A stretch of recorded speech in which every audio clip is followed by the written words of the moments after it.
The wait is over. James Gunn's Superman is officially here, and I have a lot of thoughts, most of them positive.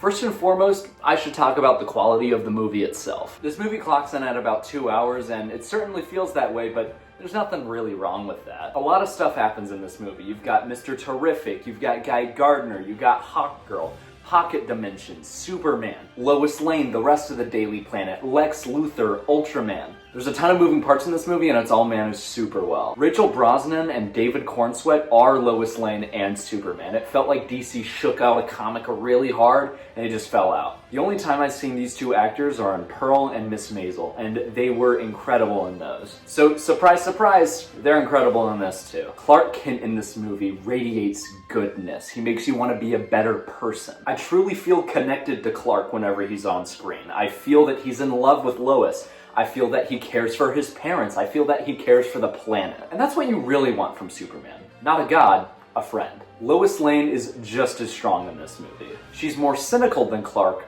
but much braver as well. She looks at the world with an eyebrow raised and serves as a perfect foil for Clark. This push and pull of are people inherently good drives the plot forward. Truly, I don't think Superman would be able to do the things he does in this movie without Lois. Nicholas Hoult as Lex Luthor is unsurprisingly perfect. The moment it came out that he was listening to Elon Musk's audiobook to prep for this role, I knew we were in good hands. His hatred and villainy are completely unreasonable, but he justifies it to the American people by saying he's doing what's best for the nation, directly mirroring the leaders of our world today. Some of the most boring Lex Luthor stories come from him being a physical threat, being the leader of Apocalypse and whatnot. But in this movie, he is a billionaire con man, and that's enough for me to hate him. It meant a lot to me to see Jimmy Olsen play such a large role in this movie.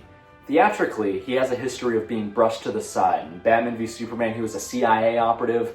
I don't even remember what happened in Superman 79. But in this movie, he gets full-on Jimmy moments, and if it's true that he's getting a miniseries, that'd be the perfect time to introduce Darkseid. Nathan Fillion as Guy Gardner is kind of perfect. I was kind of unsure of the casting when it got announced, really felt like a Nepo baby situation, but yeah, I loved him. Guy is a jackass. He's a loser, but he is so unbelievably powerful, he lets the influence get to his head. Mr. Terrific is in my top 3 comic book characters ever, so seeing him get a spotlight in this movie so many times just got me so excited. Now you comic book fans on Twitter can shut up about, what if this guy had white eyes? He does now. Sure, I wish Kendra got more screen time. She's in my top 2 Hawkgirls. However, this movie is jam-packed enough as it is, so at least she got to drop off Netanyahu, the leader of Boravia. Metamorpho, or Element Man, or Rex, or the father of Baby Joey, whatever you want to call him, he got his moments, and they were pretty cool. It was cool watching him run out of resources and end up as just ahead at some point. In fact, that entire Pocket Dimension sequence was probably one of my favorite parts of the movie. With Metamorpho joining the Justice Gang at the end, hopefully we get a Terrifics adaptation.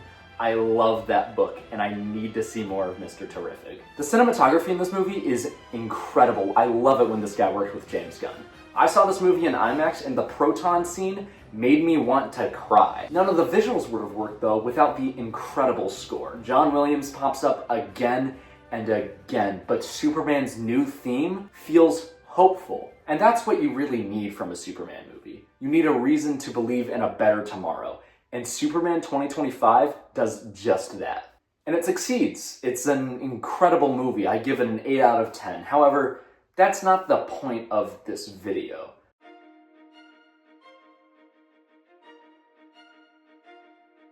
I want to talk about what's really important to me about this film. Superman isn't the best comic book movie ever made.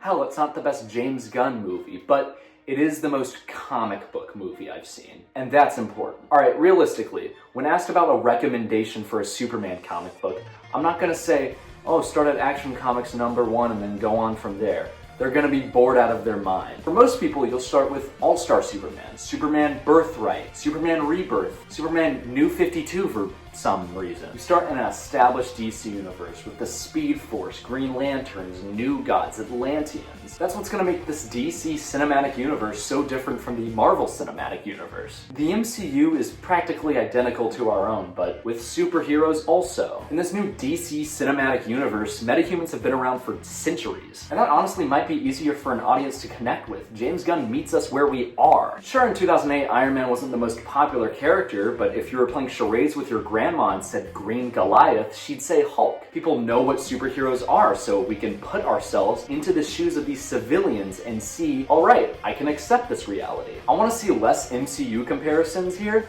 and more Star Wars comparisons. And this one film fully embraces this concept. There's this massive alien eyeball in the background that Green Lantern's fighting. Don't worry about it, it's probably just superhero shenanigans. You know how these stories typically go for Bruce Wayne and Peter Parker and Clark Kent. What I really hope the DCU does with its origin stories is simply save them for the more obscure characters. People don't want to see the origin story of Flash and Wonder Woman in this universe. We've seen it plenty of times. Save that for Booster Gold, Dr. Fate, the Spectre. Get these cool-ass random characters into the public eye. Make sure they know who they are, and then you can carry on with your story. And that's what I hope this DC universe accomplishes that the MCU never could have. For better or for worse, the MCU is a singular story. Take Phase 3, for example. Most, if not all of these films are great, but they're all required viewing. If you skipped out on Guardians of the Galaxy or Doctor Strange, you might be a little lost as to what these Infinity Stones are. And eventually it got worse when Disney Plus was introduced. Now I gotta watch all these shows as homework, which really sucks because a lot of these shows are great. Kamala Khan got swept under the rug because Ms. Marvel and the Marvels didn't do too well. She could have killed it in her own solo movie. Give me the hero of Jersey City, please. Treat the DC cinematic universe as a setting first. I know this was a shorter video, but I just really needed to get my thoughts out on this movie. I haven't posted much on YouTube since Hush 2. I've been procrastinating on this Injustice video that I'm actually kind of proud about, but I just can't get the motivation to record it. Maybe this will kickstart it. I'm writing an interesting video on Supergirl Woman of Tomorrow right now, and I'm currently working on Bendis' Avengers run, maybe starting a series on that. I haven't read any of that run. Not House of M, not Secret Invasion, so I'm going in completely blind. If you want to see my face more, I'm on TikTok right now, posting new comic book day videos every week. I show off my comic hauls and talk about the ongoings that I'm reading right now. I don't usually buy the most comic books just because I'm kind of working on $9 an hour right now. But I also have DC Universe Infinite, so I'm doing plenty of reading.